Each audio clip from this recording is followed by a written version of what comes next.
We'll get started with the May-June 2016 paper. In the exam, you'll have an hour and a half. But since we'll be going through several papers today, hopefully we won't take this long. Items 1 to 5. Each sentence has either one or two words missing. Choose from the four options the word or pair of words which best completes the meaning of the sentence. Mark your choice on the answer sheet. So this is basically a vocabulary test. Number 1. Despite his short temper, his willingness to give of his wealth to help others succeed led people to call him something. A. Hasty. B. Foolish. C. Benevolent. D. Old-fashioned.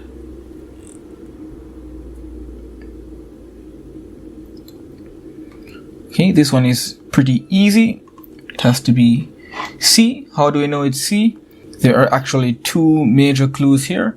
Despite his short temper. So despite means we'll be looking for something of a contrast. So we see despite his short temper.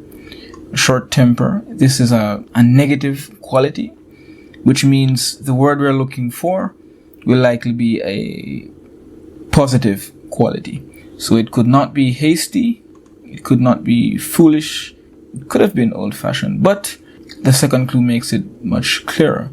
His willingness to give of his wealth, so he's a very generous, very kind person, which means he's benevolent. That's what benevolent means.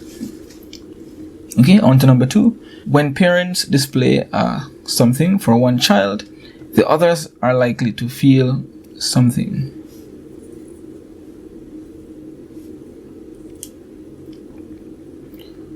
So the answer has to be C. When parents display a preference for one child, so when parents prefer one child or has a favorite, the others are likely to feel jealous of that child. B and C are completely out. A is a little close, but C is a much more accurate, a more sensible sentence. Let's try A. When parents display a fondness for one child, so when parents are fond of one child, the others are likely to feel lonely. The reason why this isn't better than C is even if a parent is fond of one particular child, it doesn't mean they're not fond of the others. It doesn't mean that they prefer that child. A parent can be fond of many children. So it wouldn't mean that the others would feel lonely. But of course, if there's a preference, then jealousy might come into play. Alright, number 3. An attack on someone when that person is most vulnerable may be something, but is always something.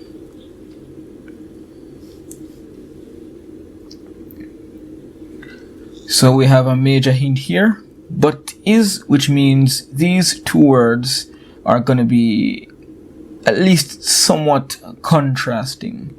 So an attack on someone when they're most vulnerable, when they're in a state of weakness, when they're open to attack, such an attack may be inappropriate. So A is in. It may be rewarding, okay. It may be destructive, okay. It may be effective.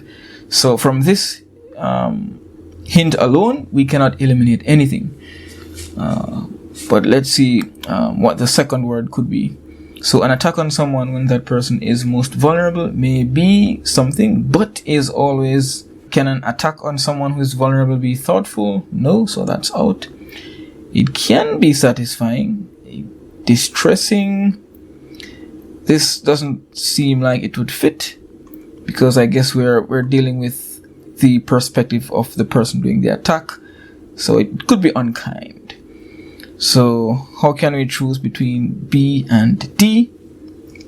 Let's try both. An attack on someone when that person is most vulnerable may be rewarding, but is always satisfying. So the problem here is we have but is, but these words are not contrasting. They have the same connotation. They're both positive. So because we have but is, we're looking for two contrasting words. So attacking someone when they're at their lowest point, when they're vulnerable, It may be effective, but it's always unkind to do so. So number 3 is D. Okay, number 4. While the committee members something insults across the floor, the chairman tried in vain to something order.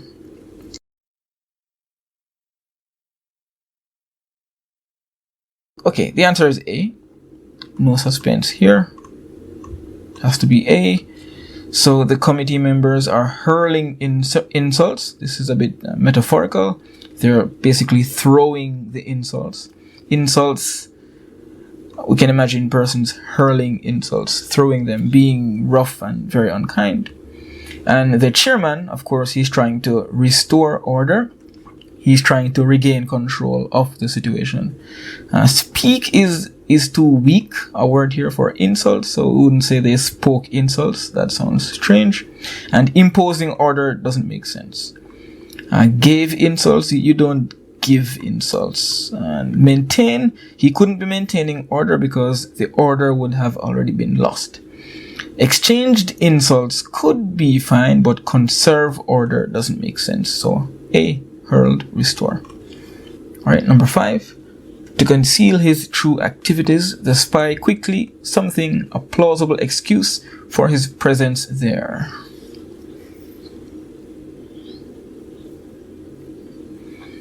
Alright, this one has to be A, fabricated. To fabricate something means to make it up, to concoct, to basically lie in this case. So to conceal or to hide his true activities, so he's trying to be deceptive. The spies are deceptive by nature, quickly fabricated a plausible excuse, an excuse that sounded realistic or logical or sensible, an excuse for his presence. So why are you here? I'm here because I need to buy ice cream. I'm just creating a plausible excuse. It could not be divulged because, let's see, the spy quickly divulged an excuse. He wouldn't be divulging an excuse. To divulge means to make something known, usually publicly, so it wouldn't really fit there. And to explain an excuse, that's a little strange. And disguise is complete madness. So 5A. Alright, items 6 to 10. Some of these sentences in this section are unacceptable because of inappropriate grammar, idiom, or vocabulary. Some sentences are acceptable as they stand. No sentence contains more than one inappropriate element. And CSEC says this, but very often you might find that this is not true. Choose the one underlined part, A, B, or C, that is inappropriate. If the sentence is acceptable as it stands, choose D. So I said just now that sometimes you might find multiple errors. Usually when there are multiple apparent errors, or when it seems there are multiple errors, there's a grammatical error as well as something that might appear to be an error in diction, like a strange word being used. But the key thing to remember in such a case is grammar always wins. So if you see a grammatical error, that is the error CSEC is looking for, not whatever other error you see. Alright, these questions can be tricky, so let's go to number 6. There's hardly a point to our knocking, as no one is not at home.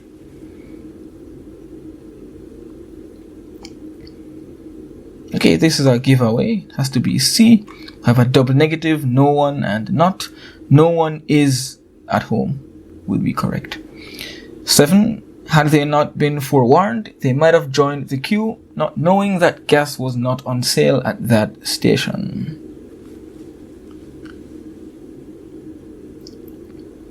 Okay, there is no error here, so D, had they not been, is perfectly good. It means if they were not forewarned, had they not been forewarned, so that's fine. They might have joined, yeah, that's also fine. Not knowing is also fine here, so D. Number 8, the problem with the students is that they arrive late, gives no excuse, and are rude when spoken to.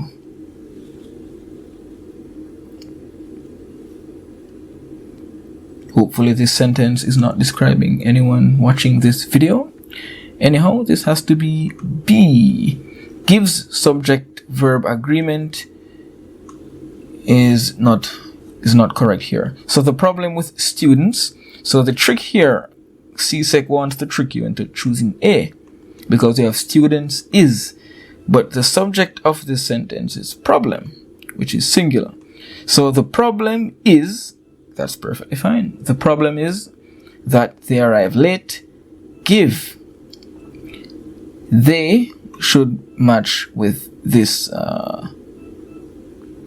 verb. So this should be give. They give no excuse and are rude when spoken to. Okay, let's go to number 9. June prefers to lie in bed, not wanting to go to school nor does any work.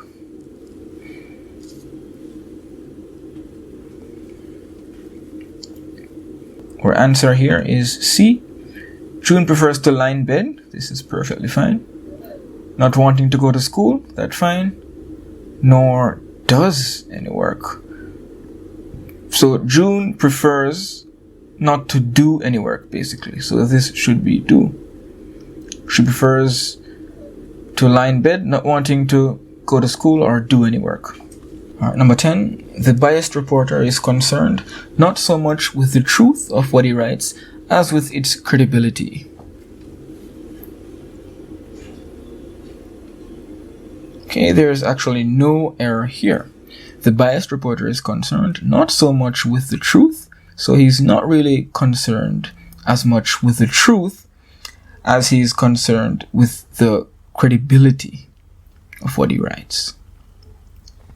So it doesn't matter whether it's true or not, it just matters whether it's credible. And this is a perfectly good way to express that meaning. Okay, we have a new section. Each sentence in this section is followed by 4 sentences, A, B, C, and D. Choose the one nearest in meaning to the original sentence. For these questions, you really have to pay attention. Read every word, read very carefully.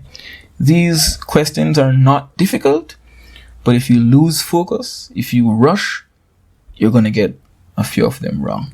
For these ones, I'll only read the question, and you can pause the video and read the options A, B, C, D carefully before selecting your answer. So I will not be reading these until I get to providing the answer. So 11. The news shocked me so much that I almost forgot what I wanted to say.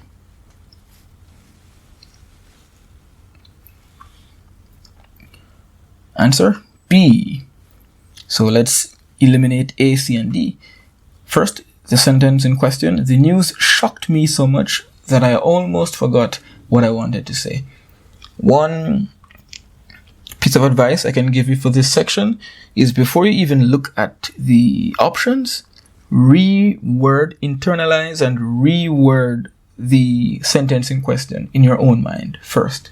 So paraphrase it by yourself and make sure that you understand what this is saying. That way you'll be able to easily select which one is closest in meaning. So let's look at A. The news was so shocking that I could not move. No one said they could not move. I nearly didn't speak again. No one said this. I was so shocked that I could hardly speak. No one said that. This person almost forgot. In other words, they could hardly remember. So B. All right, 12. If students' efforts are rewarded, they would be encouraged to work harder.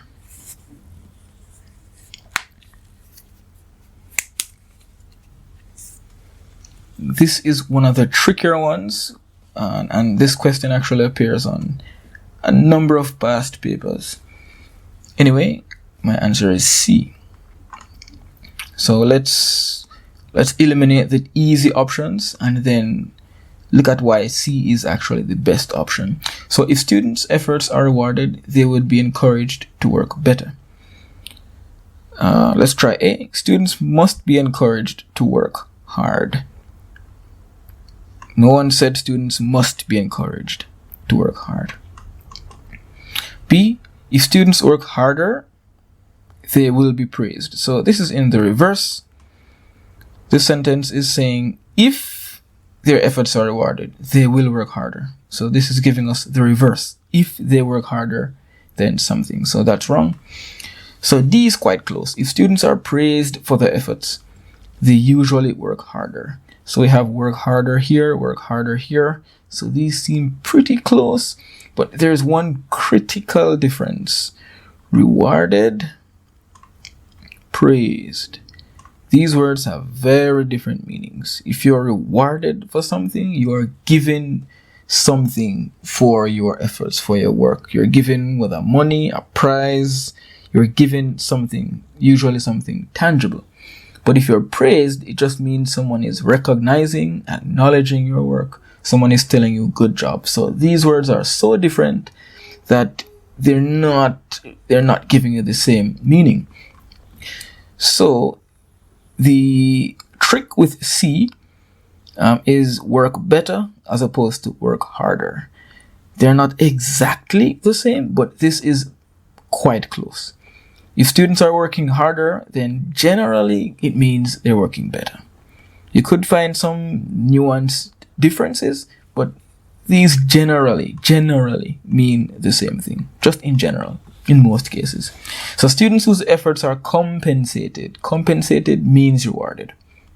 Perfect match. Rewarded, compensated. And that's key. Students whose efforts are compensated generally work better. Yeah, so the problem with D is the word praised versus the word rewarded. So 12C, hope it's clear. 13. No right-thinking person who has lived in the country will fail to understand my disgust and noise.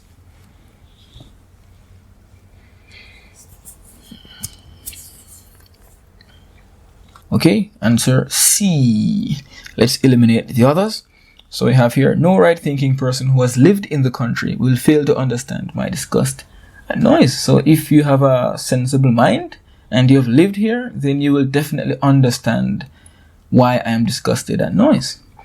Let's see. A. Every right-thinking person will understand my disgust at noise in this country. Nope.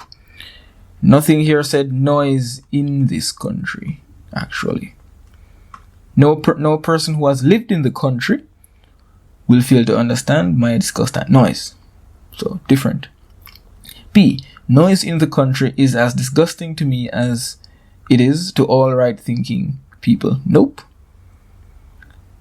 Why should we assume that noise is disgusting to all right-thinking people? Also, noise in the country is not mentioned here. Noise is mentioned, not necessarily noise in the country. D. It is inconceivable that a right-thinking person in the country could fail to understand my disgust at noise.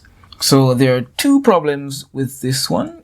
The first is inconceivably is much too strong here. It's quite a strong word. It says no right-thinking person will fail to understand. It is inconceivable, so it's 100% impossible. The more important difference is it is inconceivable that a right-thinking person in the country. Here it says who has lived in the country. So it's quite different. But this one has all the right elements. My disgust and noise, which is mentioned here, will be understood, which is mentioned here.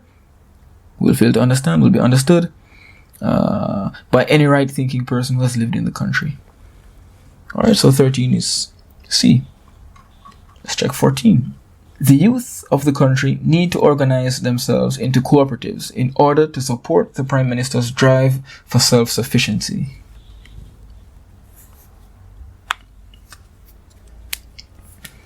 Okay, 14B. This one is a mouthful, so let's eliminate A, C, and D. First, let's recheck this sentence. The youth of the country need to organize themselves, so they need to come together and form cooperatives. They need to form these groups. Why do they need to form these groups? So that they can support the Prime Minister's drive or the Prime Minister's effort for self-sufficiency. All right. So let's see. Cooperatives are the only means by which, nope, we can end it right there. No one said it's the only means. Here it only says that they need to organize themselves in order to support it. It didn't say that this is the only way this could be achieved. Also, could be achieved by the youth? Nope. No one said that the youth would achieve the plan for self-sufficiency. It is the Prime Minister's drive, not the youth's plan. Okay, let's check C. The Prime Minister did not advise anyone, so we can end it right there. D. In order to support the plan for self-sufficiency, the youth need to organize themselves and cooperate with the Prime Minister. So it didn't say this directly. It said organize themselves into cooperatives. Yeah. So B is quite good. And the last one in this section, 15.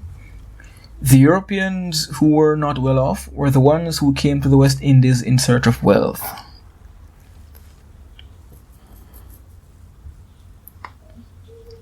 Okay, your answer is D. Let's eliminate A, B, and C, but first let's double check this sentence. The Europeans who were not well off, so the Europeans who didn't have a lot of money, they were the ones who came to the West Indies in search of what? In search of wealth. They wanted to make money, they wanted to find a better life, and so they came to the West Indies. Okay, A. Europeans settled in the West Indies because they were told? Who told them? No one told them anything, according to this sentence. B. Unemployment at home. What? No one said anything about unemployment here. Financial difficulties at home made Europeans who came to the West Indies decide to settle there. And this is also not accurate. Nowhere in this sentence did it say that the Europeans actually decided to settle. So yeah. D. Europeans who came to the West Indies to seek their fortunes were the ones who were not wealthy. In other words, the ones who were not well off. And we know that they came in search of wealth, and here we see to seek their fortunes. So same meaning. Let's move on to the next section from question 16. Instructions. Select the option A, B, C, or D that best describes each of the sentences and mark your choice on the answer sheet. So we'll select A if the sentence is too wordy, that is, repetitive or contains redundancies. So saying the same thing too many times. We'll select B if the sentence contains cliches or misused metaphors. Cliches, overused or banal statements that we have heard too many times. Misused metaphors, that should be self-explanatory. We'll select C if the sentence is incorrect grammatically or has faulty diction. Faulty diction just means one word or more than one words are used incorrectly. The words are not used correctly in terms of their meaning. Of course, incorrect grammar just means there's at least one grammatical mistake. We'll select D if the sentence is acceptable as it stands, if the sentence is perfect. Alright, 16. He advanced a step or two to meet his attacker, who suddenly became alarmed and retreated back 4 or 5 paces.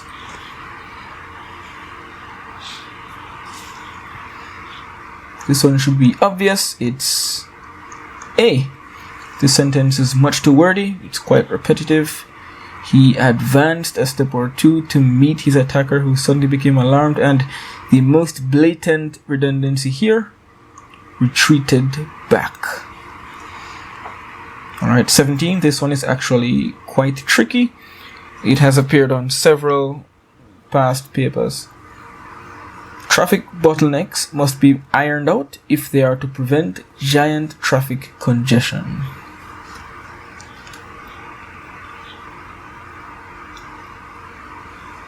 This is actually A. We have a redundancy. Traffic here, there are a couple of subtle redundancies, but the blatant one is that traffic does not need to be repeated. You see, traffic bottlenecks must be ironed out if we are to prevent giant traffic congestion. This sentence could easily read without two traffics. We could say, for example, traffic bottlenecks must be ironed out if we are to prevent congestion. That would be fine. Now, some persons might think that B would be appropriate because of the metaphor ironed out, but this metaphor is actually used correctly. To iron something out means to solve it, to solve a problem. So traffic bottlenecks, the problem of congestion on the road due to the road being narrow at some points, or due to traffic coming to a halt or slowing down at particular points. These are what we call traffic bottlenecks, and these must be solved if you are to prevent giant traffic congestion. And traffic bottlenecks, this is the same as saying giant traffic congestion, basically the same. So we have some repetition going on, some redundancy. Okay, 18. The politician hammered the nail of his argument into the leafy minds of his audience, who had come to hear him speak on the difficult subject of monetary policy.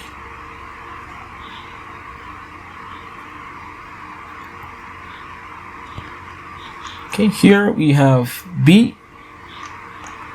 Hammered the nail of his argument.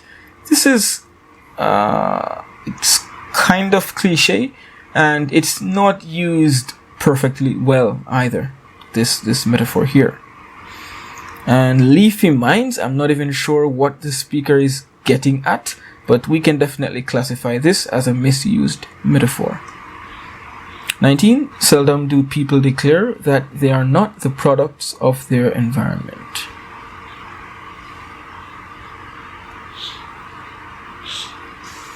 And this sentence is acceptable as it stands. No problem. Seldom do people declare means people seldom declare. Yeah, this is quite fine. Number 20. The modern approach to fitness is to adopt a holistic approach. Physical, mental, and emotional.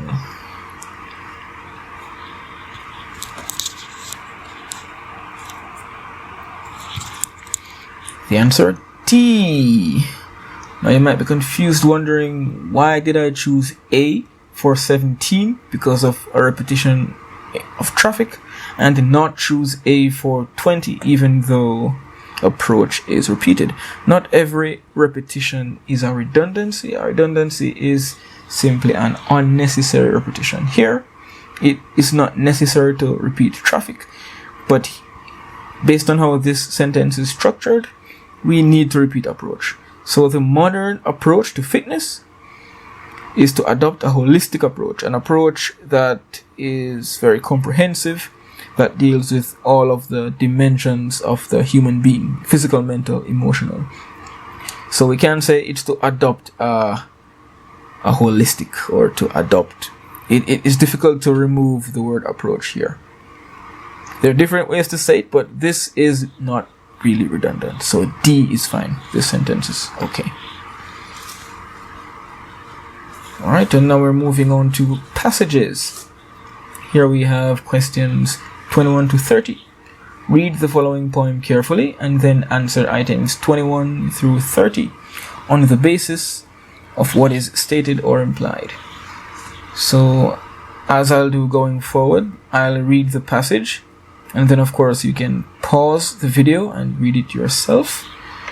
In the exam, you'll need to read it perhaps a couple of times before you start answering. An even shape. Her garden looks in through my window, crisscrossed by the white lattice. Coolers, they call them, but they are also hiding places for small girls playing. Her garden stands neatly round her house, travels politely onto the veranda, to sit in pots or hang leafily down from large earth-colored urns.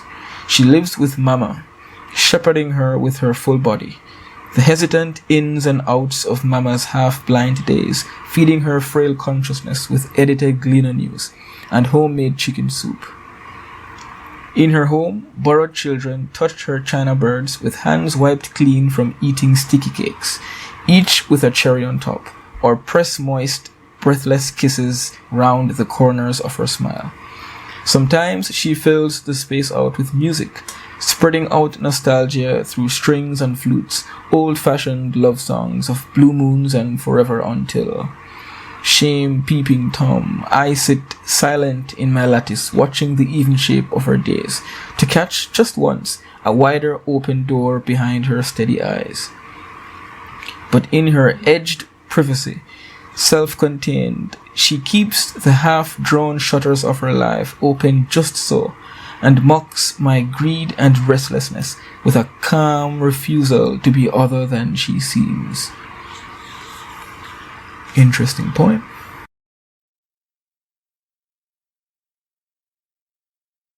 So before we move on, I want you to pay attention to this critical word, implied. So you'll be answering the questions not just based on what is explicitly stated, but also based on what the passage implies, based on what we can safely assume from the passage. This is a poem, and so there will be many implications. We'll have to do some interpretation. My English B students would already understand very well. If you're not doing English B, then perhaps you might find some of these questions to be a bit trickier than they seem. Alright, let's go. Number 21. The phrase, her garden looks, line 1, is an example of A. Simile, B. Metaphor, C. Sarcasm, D. Personification.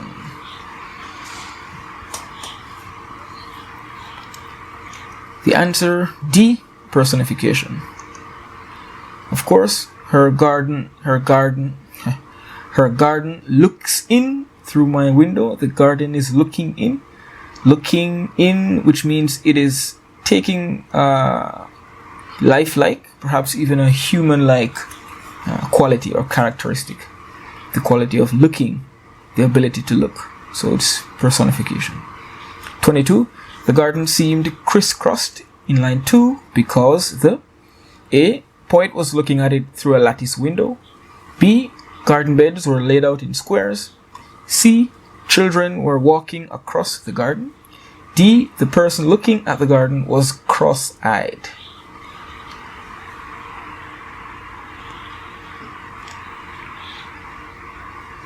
Our answer here is A. Let me explain this just a little bit.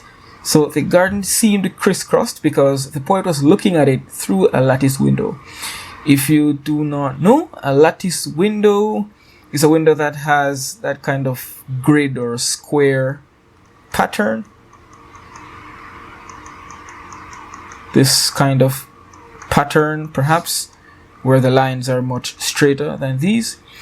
And so if you're looking at something, or if you're looking through a lattice window, what you're looking at would appear to be cut up into squares. Based on your viewpoint, it would appear as if whatever you're looking at is checkered or squared out. And we have evidence that this is actually why the garden seemed crisscrossed.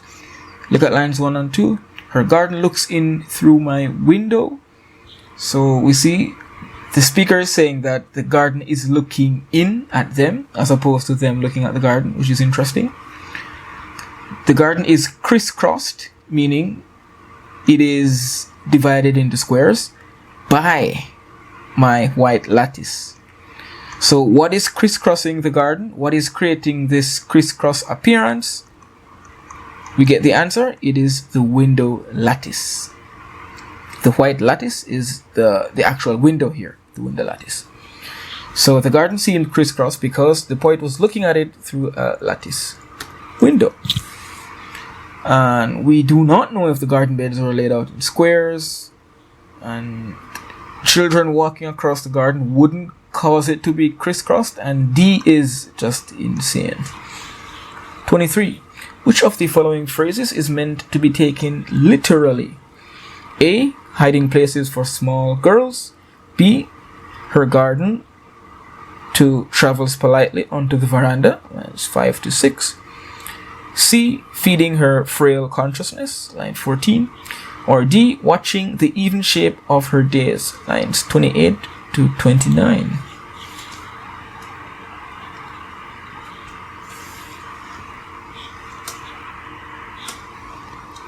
Okay, so of these 4 lines, one of them is not figurative, not metaphorical. It's actually the literal meaning, while the others are not literal. They are more metaphorical. So let's see which of these is literal. It's A. The garden is a hiding place for small girls. because literal girls literally hide in the literal garden. Right? So it's not a figure of speech, it's not poetic language, it's just a literal statement. So let's look at why these are incorrect. Let's look at lines 5 to 6. Her garden stands neatly. This is not literal, this is personification. Standing, looking, standing. Her garden stands neatly around her house, travels politely, more personification. So not literal. C, feeding her frail consciousness. We don't even have to visit the poem. If you're feeding someone's consciousness, then this has to be metaphorical language, because we cannot literally feed someone's consciousness. Lines 28, 29. My lattice watching the even shape of her days. So the window is watching, personification. The shape of her days, metaphor. This is the only literal statement here. Okay, 24. Her garden stands neatly. Her garden stands neatly round her house. Line 5 tells us what? A, there were several well-kept potted plants on stands around her house. Several tall trees stood along the side of the house. The garden which surrounded the house was well kept. Or, the woman cleaned the flower stands every day.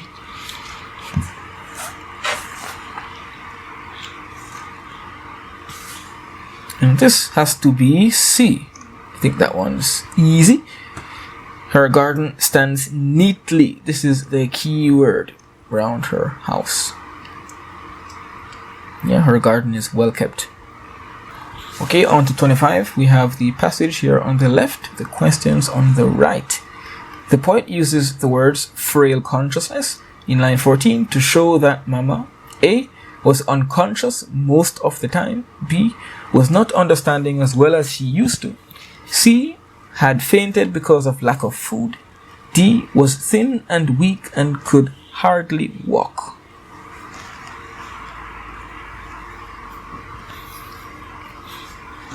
Our answer is B. One's consciousness is their ability to think, to be aware of what's going on. And frail means weak, not as sturdy, not as strong, not as reliable. So if your consciousness is frail, it means you're not really understanding. Your mind is going. Your mind is going. It does not speak to unconsciousness. And there is nothing to say that she fainted because of lack of food or that she could hardly walk. 26. Which of the following best describes the woman's extra thoughtfulness of her mother? A. She lives with Mama, shepherding her with her full body. B. Press moist, breathless kisses. C. Feeding her frail consciousness with edited Gleaner news. D. Spreading out nostalgia through strings and flutes.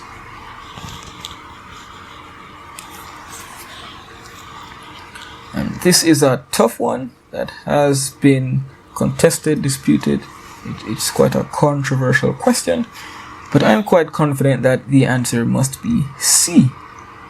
Feeding her frail consciousness with edited Gleaner news. Let me explain. So which of the following best describes? First of all, best means there are multiple possible answers. We just need to find the answer that is the best fit. Which of the following best describes the woman's extra thoughtfulness of her mother? Extra is a key word here. So we're not just looking at which one describes the thoughtfulness. It's not just about which one of these tell us that the woman cares about her mother, but which one shows her going an extra mile, perhaps doing something that she doesn't have to do. All right, let's look at A. A is one of the answers that some persons like to choose.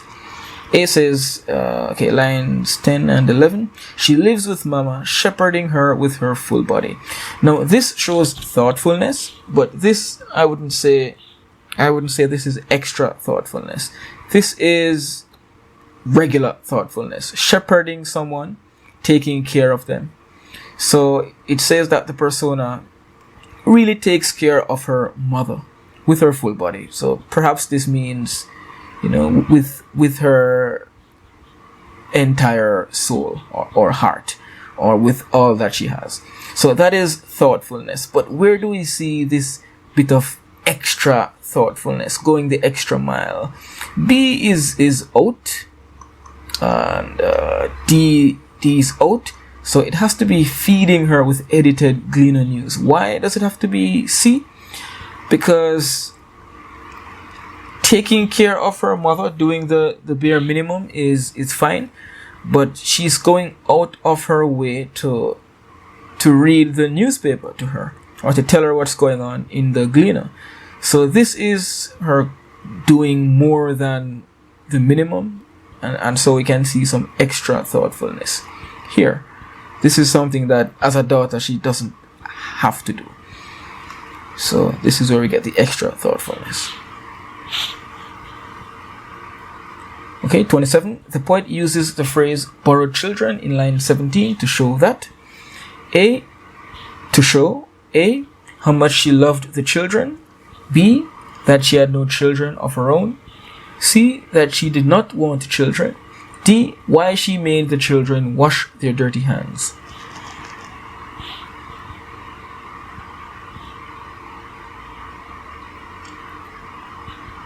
And this one should be obvious. It's B. She had no children of her own. So in her home, this old woman's home, the children were borrowed, meaning they're not her own biological children. Perhaps she adopted them, or perhaps they were just kids who often came by her house. So borrowed children. She loved the children, but borrowed children does not support any love. She did not want children. This does not make any sense. Why would she borrow something that she doesn't want? And this just has nothing at all to do with the question. So 27 has to be B, no contest. Moving on, number 28. Which of the following were done by the children to show their love for the woman?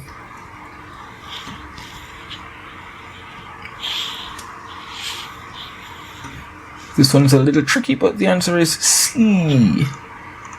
You might be thinking that the answer is D, but let's take a look.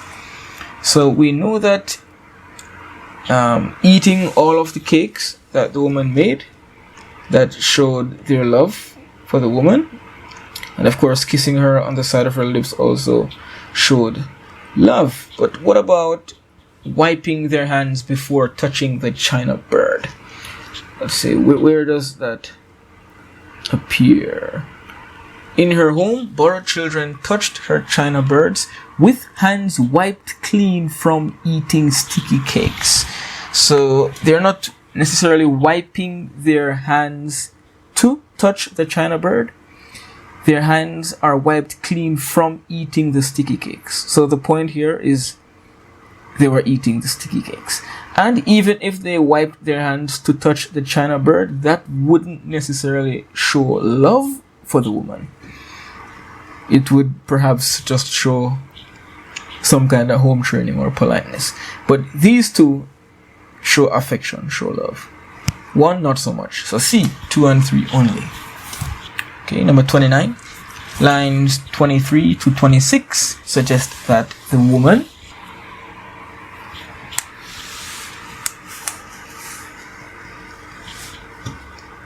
Alright, this is actually C. Has to be C. Enjoyed listening to happy music which tells of love. Did the woman love to play loud music? Let's see if these lines suggest that. Filling out the space with music. So nothing about loud music here, so it couldn't be A. She was a musician in the orchestra. We do not know this. We see here that perhaps the trick here is they mention some instruments, but these are just instruments related to whatever genre she's listening to. Instruments within the music. It doesn't mean that she was a musician at all. No evidence for that. Spread all that. This is just crazy. Of course, spreading out nostalgia. She's spreading out her feeling of nostalgia, her longing for the past, her recollection, her memories. She's not spreading out instruments. And filling out the space doesn't mean she's spreading instruments.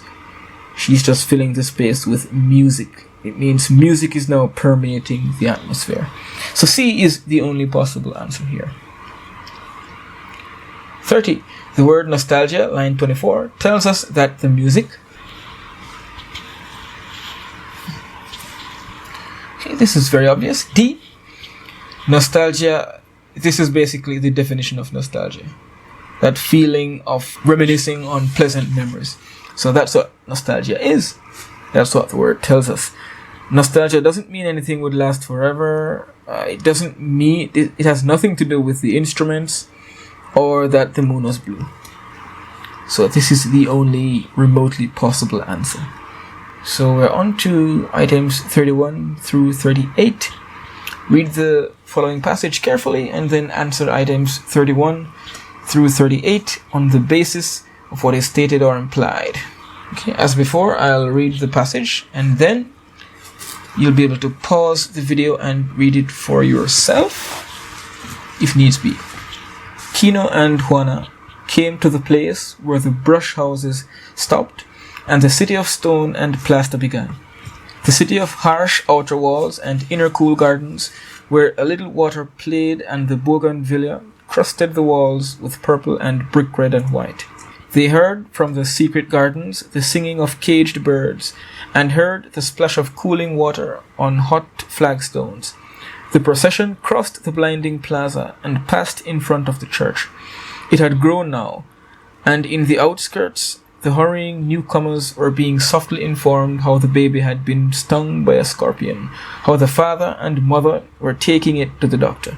And the newcomers, particularly the beggars from the front of the church, who were great experts in financial analysis, looked quickly at Juana's old blue skirt, saw the tears in her shawl, appraised the green ribbon on her braids, read the age of Kino's blanket and the 1,000 washings of his clothes, and set them down as poverty people, and went along to see what kind of drama might develop. The four beggars in front of the church knew everything in the town. They were students of the expressions of young women as they went into the confession, and they saw them as they came out and read the nature of the sin. They knew every little scandal and some very big crimes. They slept at their posts in the shadow of the church, so that no one crept in for consolation without their knowledge. And they knew the doctor. They knew his ignorance, his cruelty, his avarice, his appetites, his sins. They knew his clumsy abortions and the little brown pennies he gave sparingly for alms. They had seen his corpses go into the church, and since early mass was over and business was slow, they followed the procession, these endless searchers after perfect knowledge of their fellow men, to see what the fat, lazy doctor would do about an indigent baby with a scorpion bite. The scurrying procession came at last to the big gate in the wall of the doctor's house.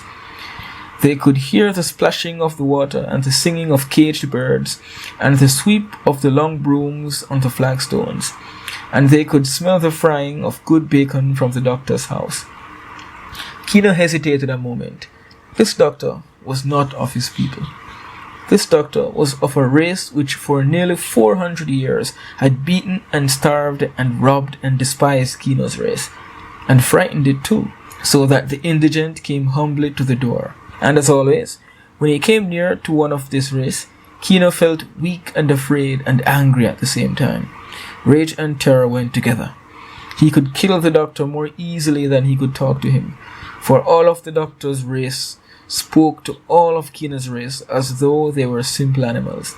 And as Kino raised his right hand to the iron ring knocker in the gate, rage swelled in him, and the pounding music of the enemy beat in his ears, and his lips drew tight against his teeth, but with his left hand he reached to take off his hat. The iron ring pounded against the gate. Kino took off his hat and stood waiting. Coyotito moaned a little in Juana's arms, and she spoke softly to him. The procession crowded close the better to see and hear.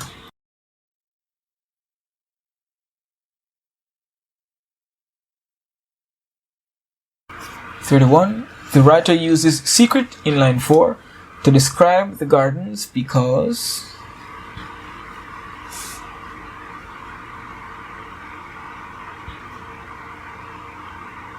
Answer A. They were hidden from view. So they heard from the secret gardens the singing of caged birds.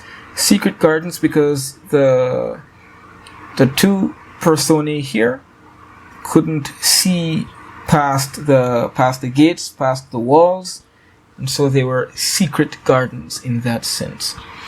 We don't know about any treasures. We haven't heard any whisperings, and many people must have known about these gardens because I guess the rich people lived here. The doctor lived here. 32. The word procession in line 5 indicates that the crowd was...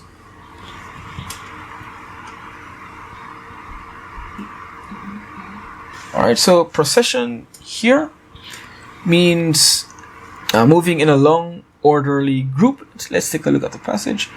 They heard from the secret gardens the singing of caged birds. The procession, the crowd, the people, crossed the blinding plaza and passed in front of the church.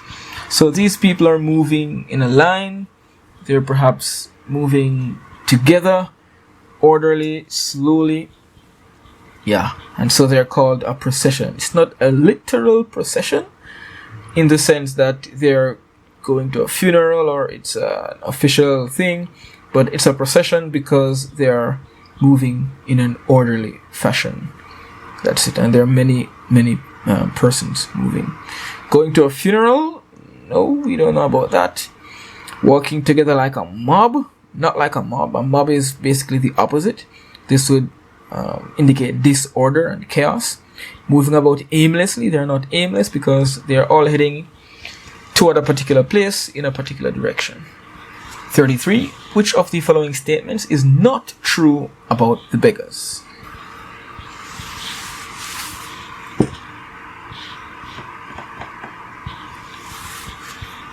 And the answer is C.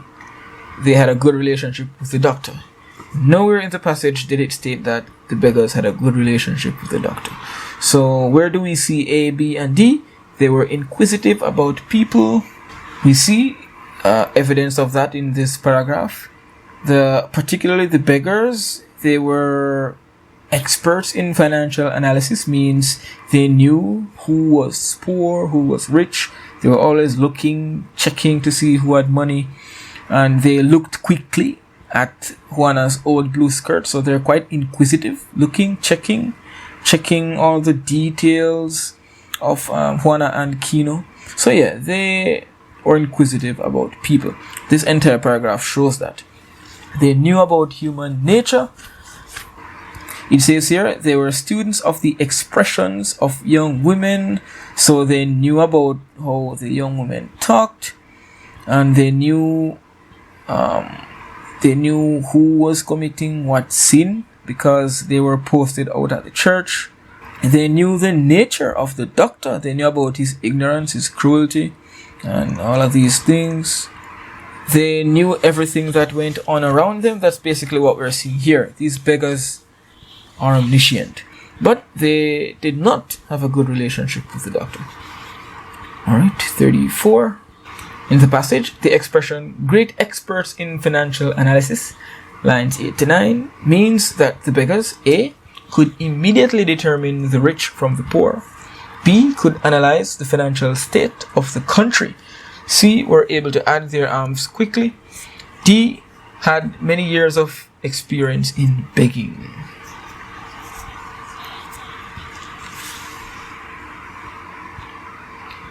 So when you get a line, look at the line and look at the lines around it to see the answer. Let's see here. It's lines 8 to 9. And the newcomers, particularly the beggars from the front of the church, who were great experts in financial analysis, and this is explained, looked quickly at Juana's old blue skirt, saw the tears, appraised. This is a word here that's used in business, means to determine the exact value of something, appraised the green ribbon on her braids. So they could look at this girl and immediately recognize, basically, that she was poor, and also that Kino was poor. So great experts in financial analysis, it could only mean that they could immediately determine the rich from the poor. They could take one look at you and know that you are rich or know that you are poor. Country here is madness. They are not analyzing the financial state of any country. And this has nothing to do with what happens in paragraph 2. And this has nothing at all to do with it. 35.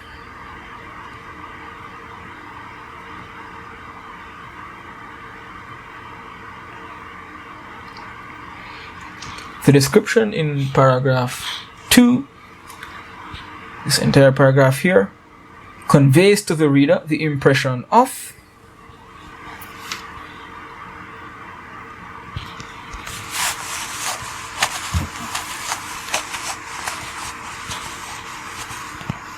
it has to be harshness and poverty. We see a lot of poverty here. First of all, we're talking about beggars. Beggars are poor, naturally, and the beggars are assessing that these two persons are poor. And we see the harshness when we get around to the doctor: ignorant, cruelty, avarice, his sins. So the doctor is pretty harsh, and basically this just seems like a harsh reality, a harsh place to live. So yeah, we have harshness and poverty. Fear and hatred, we could say no fear here necessarily. They do not fear the doctor. Hatred, perhaps you could say that there's some hatred toward the doctor, but that isn't a main feeling carried across in this stanza. Happiness and love is totally out. Comfort and prosperity, totally out. So it's C. Alright, 36. According to the passage, Kino hesitated a moment in line 26 because he A. had to calm his anger and hatred, B. was afraid to approach the doctor, C. wondered whether he had enough money, D. wanted to kill the doctor with his bare hands.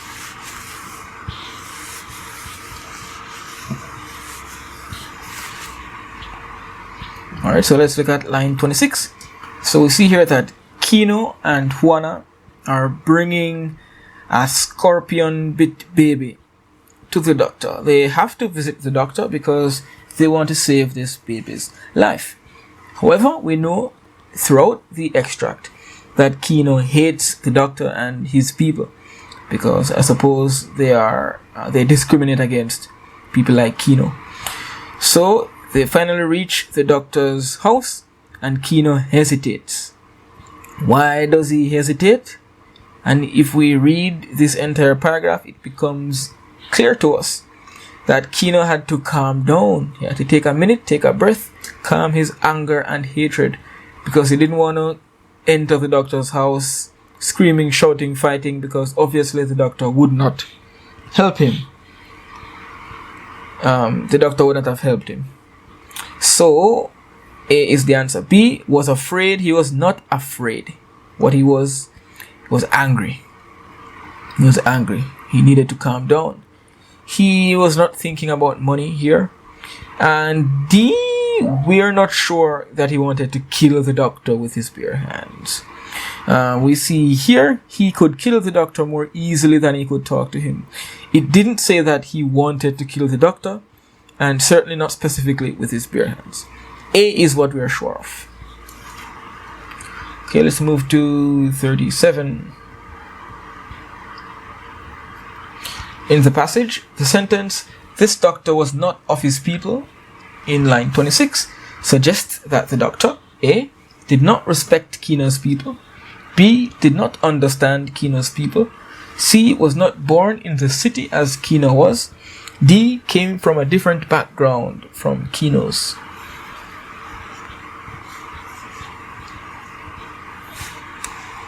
Okay, this one should be quite obvious. It's D, came from a different background from Kino's.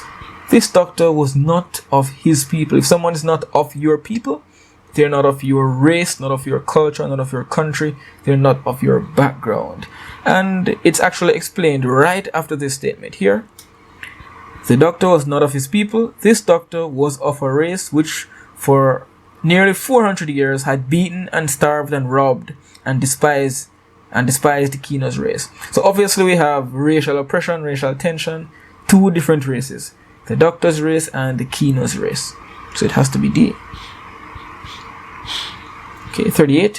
Which of the following is not illustrated in the passage? A. The kindness of the beggars. B. The curiosity of the city people. C. The suffering of Juana and Kino. D. The contrast between the rich and the poor.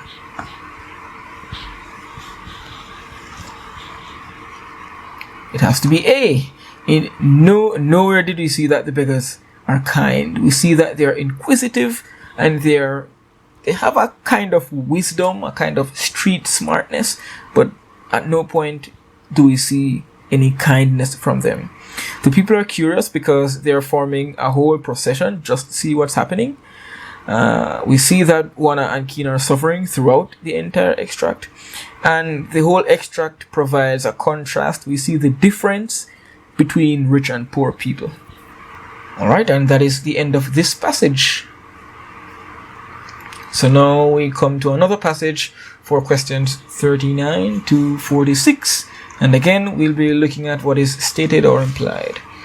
So again, I'll read the passage and then you can read it for yourself before we get into the questions.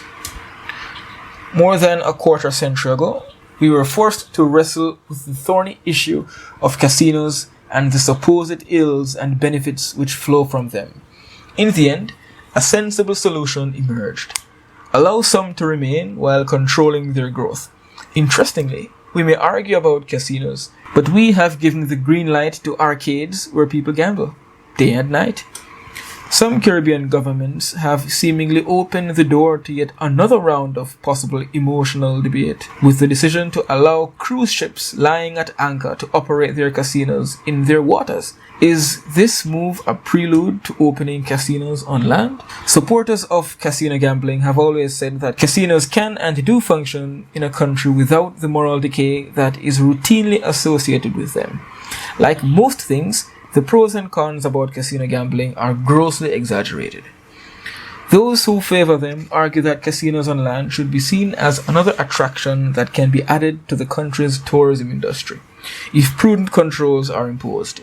For example, the Bahamas, Antigua, Suriname, and St. Martin are a few places where casino gambling is allowed, and tourism authorities in those places have said that casino gambling has proven to be a stimulus to their tourism sector without the moral decay that is routinely associated with them. Opponents, on the other hand, insist that casinos lead to gambling addiction, crime, and worse, a debasement of society. With everything else that is happening in our islands, an upsurge of gangs, drugs, and violent behavior among our youth, that is the last thing we may need right now. However, the case of the cruise ships keeping casinos open while docked on shore may cause little, if any, harm to the country and its people, since few locals will have access to them. Let's face it, Caribbean people gamble at bingo to raise money for churches. They flock to the tracks to watch horses run and bet millions annually on the outcome of the races. Many play lotto daily, and the English football pools weekly. So if, as some are saying, this move of allowing gambling on cruise ships in port may be the first step to casinos on land, then we will not be totally surprised.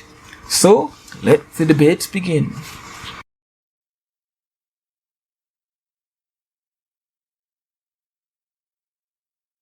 The passage on the left, the questions on the right. 39. Casinos and their effect on society became an issue for the first time about A. 10 years ago, B. less than 5 years ago, C. over 25 years ago, D. 100 years ago.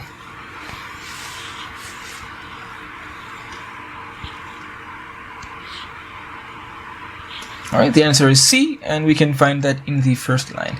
More than a quarter century ago, we were forced to wrestle with the thorny issue of casinos and the supposed ills, blah blah blah.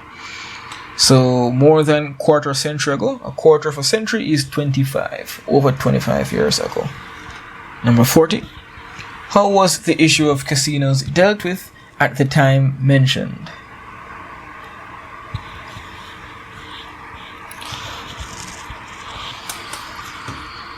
Alright, and this one is quite easy. D. In the end, a sensible solution emerged. Allow some casinos to remain while controlling their growth. Here, some casinos remained while their growth was monitored. Same thing. Okay, we go to 41.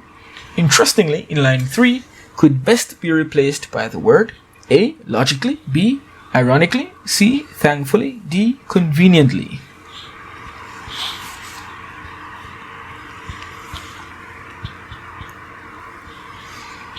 And here it's all about context. Let's look at the context in which this word is used. So we have to look at what happens before, what happens after. So in the first sentence, we see that we've been dealing with the issue of casinos and the pros and cons of casinos. In the end, we had a solution, which is to allow some casinos to remain while controlling their growth. Then we have the word in question. Interestingly, we may argue about casinos. So while we're arguing about casinos, but we have given the green light to arcades where people gamble day and night.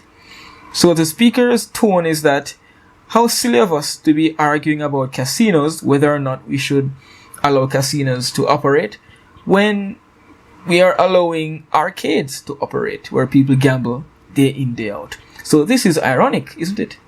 Ironically. 41b. It's ironic that we're arguing about casinos when we already allow gambling to happen in arcades. 42.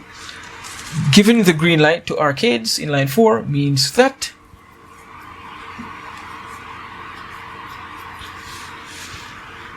alright, so this is very simple. So ironically, as you said, we may argue about casinos, but we have given the green light to arcades. We have allowed arcades to operate. So to give the green light means to allow, to give permission. So 42 has to be A. Arcades have been given permission to operate. Yeah. Wow, CSEC has a sense of humor. Green lights. Okay, 43. The Bahamas, Antigua, Suriname, and Saint Martin are mentioned too.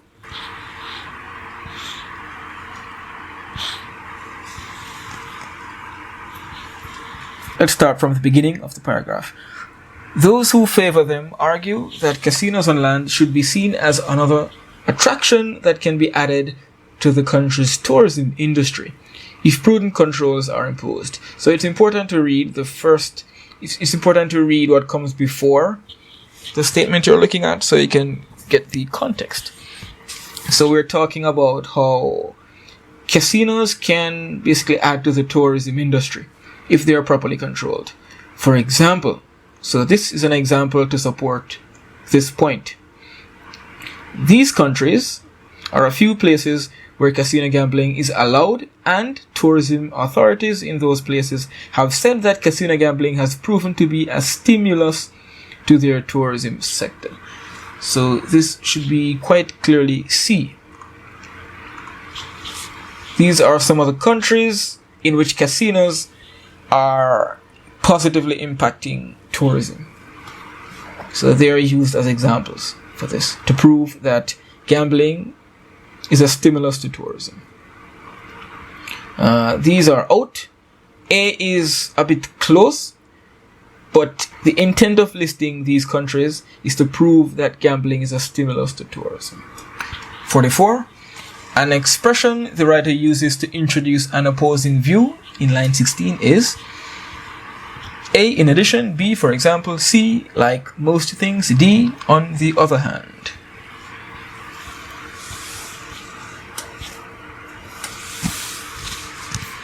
Okay, we actually do not need to look at the passage to answer this one because none of these, A nor B nor C, can be used to introduce an opposing view.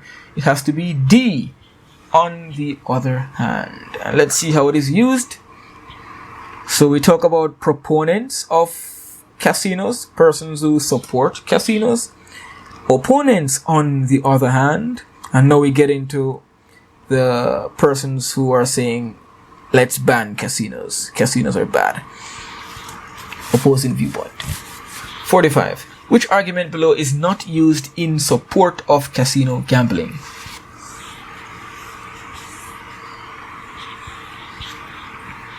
This is another very obvious one, because it degrades the values of society is not a positive thing. These are all supporting casino gambling. They're beneficial if controlled wisely. They can be used as another tourist attraction, and we see that Caribbean people love to gamble, basically. But degrading the values of society, this is not used to support casino gambling. It's used against casino gambling. To what does, let's see, lines 18 to 19, that is the last thing we may need right now, refer? What does that phrase refer to?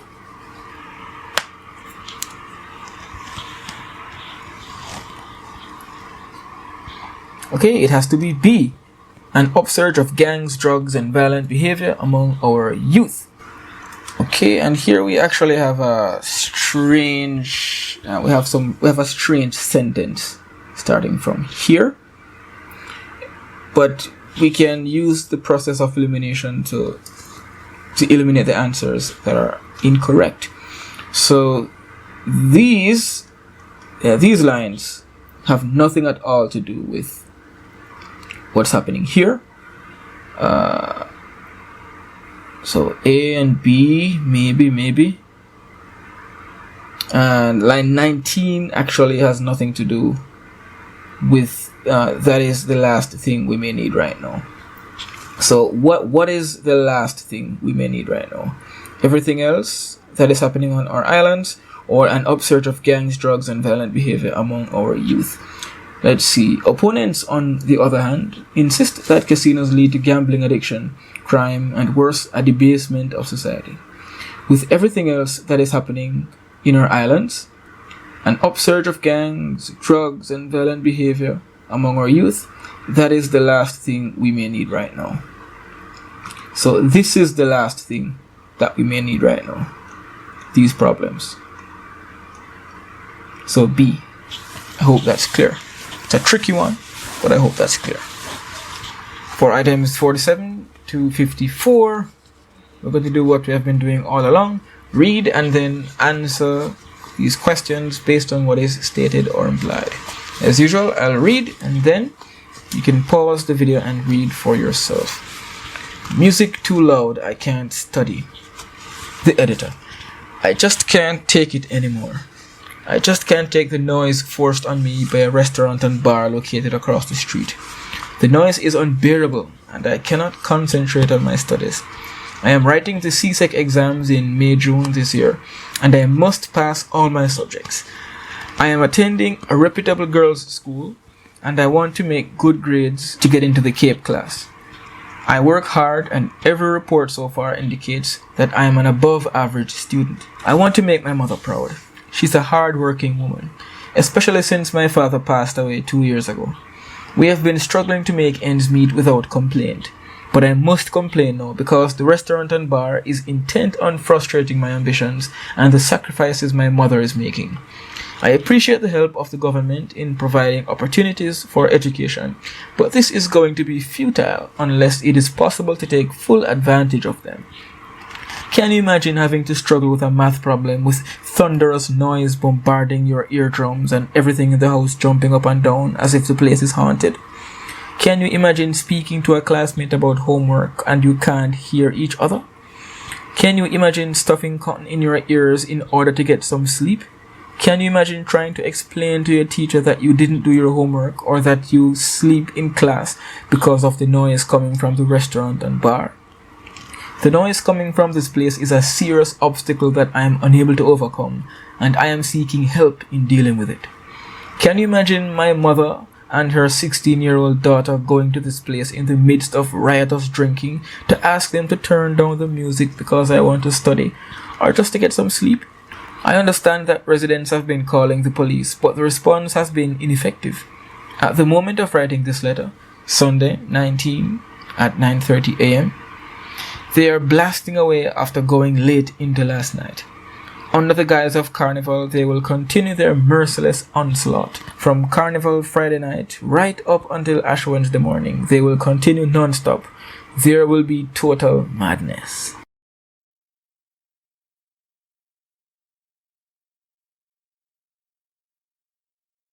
Okay, 47. I just can't take it anymore. Line 1 implies that the writer is...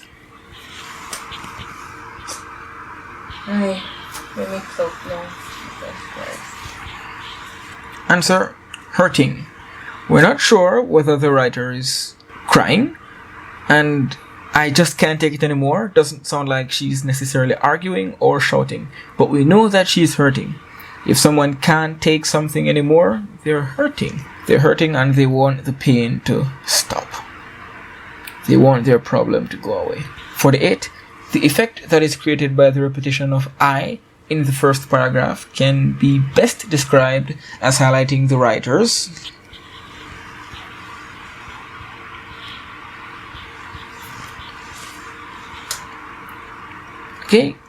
it's D, frustration.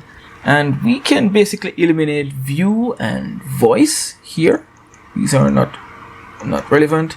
And protest is the writer protesting. Is I highlighting the protest? Not really. But we can hear her frustration. I just can't take it anymore. I just can't take the noise. I am writing. I am this. This is my problem. I have to bear all of this problem, all of this hurt, this unfair treatment. 49. Which of the following language devices does the writer use most in paragraph 2 to explain her plight?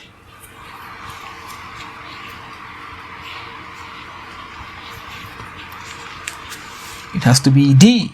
We see several rhetorical questions. If you look down here, you can catch the question marks. Rhetorical question. Can you imagine? Can you imagine? Can you imagine? So all of these rhetorical questions are used to explain her plight or her problem. Okay, 50. Which of the following words best conveys the emotion that the writer is seeking to arouse in the reader?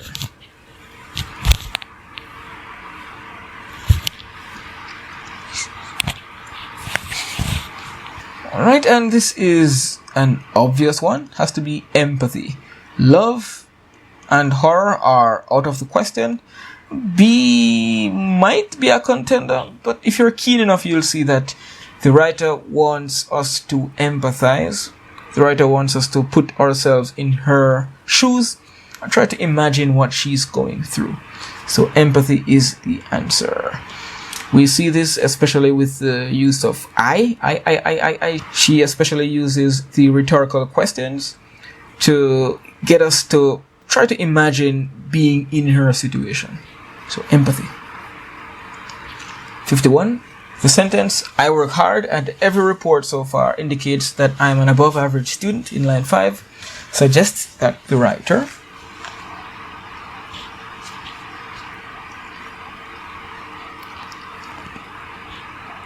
this one is C, wants to sustain this performance. We see that she works hard.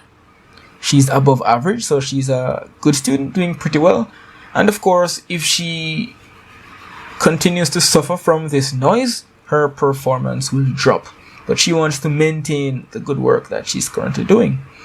Of course, she is pleading, but more specifically, she wants to maintain or sustain this performance. A and D are out of the question. 52. Jumping up and down as if the place is haunted is an example of which of the following devices?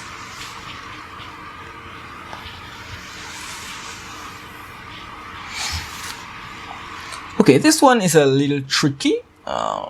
We can immediately disregard irony and paradox, but is it hyperbole or personification? Let's jump into line 12. Can you imagine having to struggle with a math problem with thunderous noise bombarding your eardrums and everything in the house jumping up and down as if the place is haunted? So you could say that there is some kind of personification going on, but the overarching device, the overall device used here is hyperbole. The speaker is grossly exaggerating what the noise is doing. We see here thunderous noise bombarding your eardrums, and this noise is making everything in the house jump up and down as if the place is haunted. So she's exaggerating the effect of the noise. We know that the noise might not be so bad that things are jumping, and we know that it's not necessarily a thunderous noise, literally.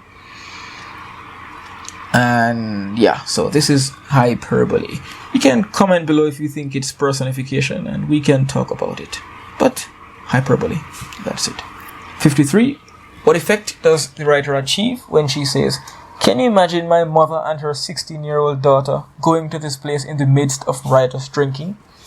Lines 19-20.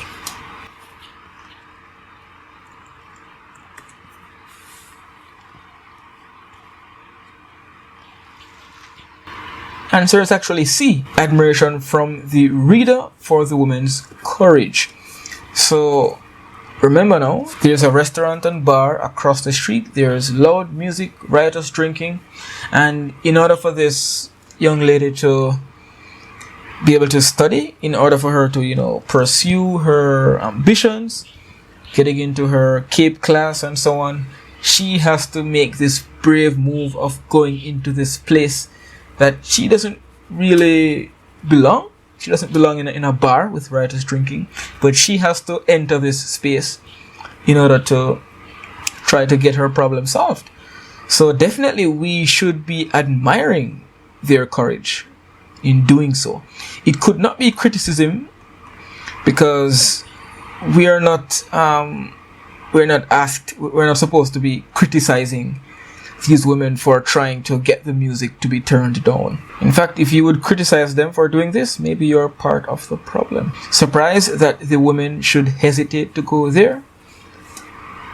This makes absolutely no sense. Why would they not hesitate? They're going to a bar where there's riotous drinking, where there are people who might punch them in their faces for trying to get the music turned down. So of course they should hesitate. That makes sense. So surprise for the hesitation doesn't make sense. Scorn for the woman's behaving going to a bar. This is similar to A. This is definitely not the writer's intent. 54. The last line of the passage expresses the view that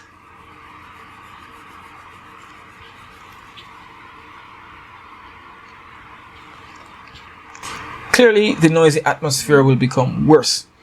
So under the guise of carnival, they will continue their merciless onslaught. From carnival night right up until Ash Wednesday morning, they will continue non-stop. There will be total madness. So it's not getting better. If they are left unchecked, things will only get worse. That's it. All the other options are madness. Carnival will be more festive. This doesn't make sense, especially from the viewpoint of the writer. This is not festive to her. This is just annoying. The writer will become hysterical. That's a bit extreme. We do not see that. There will be total madness. It doesn't mean the writer will become mad. It just means the situation will blow out of control. And yeah, this isn't stated. So B. Okay, we can move on to the final section on this paper. Read. Answer the questions based on what is stated or implied. As usual, I'll read and then you can read on your own time. You can earn Caribbean airline miles every flight. Plus, when you fly, drive or shop, you will earn miles even faster. Our membership. Members who fly 20,000 miles on Caribbean Airlines within a calendar year are eligible for a silver membership. Flying 40,000 miles qualifies members for a gold membership, while flying 80,000 miles qualifies for an executive gold membership. Silver tier membership. Unique members' credentials, a 3,000 miles bonus upon attainment of silver tier status, preferential checking and priority boarding on all Caribbean Airlines flights, waiver of date change penalty and redeposit fee on reward tickets, gold tier membership, unique members credentials, a 5,000 miles bonus upon attainment of gold tier status, preferential checking and priority boarding on all Caribbean Airlines flights, waiver of date change penalty and redeposit fee on reward tickets, expedited award delivery at no cost. And here we can see the destinations, the awards, and the miles needed, and some details at the bottom. So I suggest you pause the video here and take a good look at everything yourself.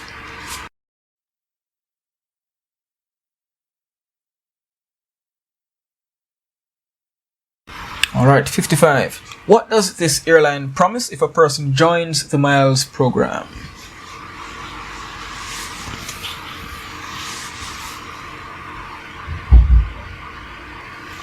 Clearly, rewards for every flight. Join our Caribbean Miles program. You can earn Caribbean airline miles every flight. Pretty straightforward stuff. It does not promise any of these. Check the ad. You will see that none of these is promised. 56. How many bonus miles does a silver tier member receive?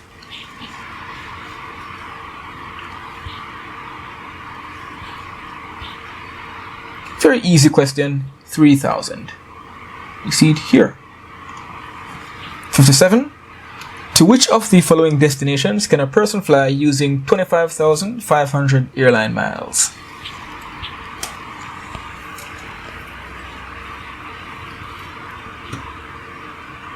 These questions are so easy. D. North America. If you have 25,500 miles, you can travel between the Caribbean / South America and North America. North America. 58.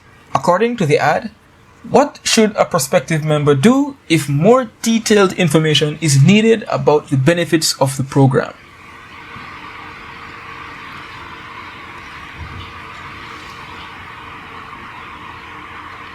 Okay, and it's B. Visit the airline's webpage.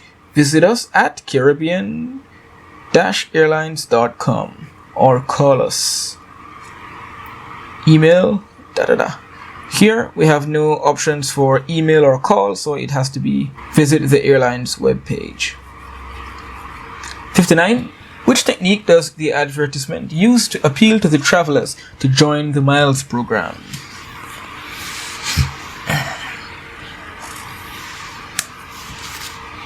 Okay, it's facts. There's not much persuasive language, no personal experience, and not many opinions, or maybe no opinions here. Facts. We see you will earn miles. We see how many miles you can get for whatever membership. We see all of these numbers. We see where you can visit for how many miles. We see the different perks of the memberships. These are all facts. Facts all the way. 60. The main purpose of the advertisement is to encourage persons to.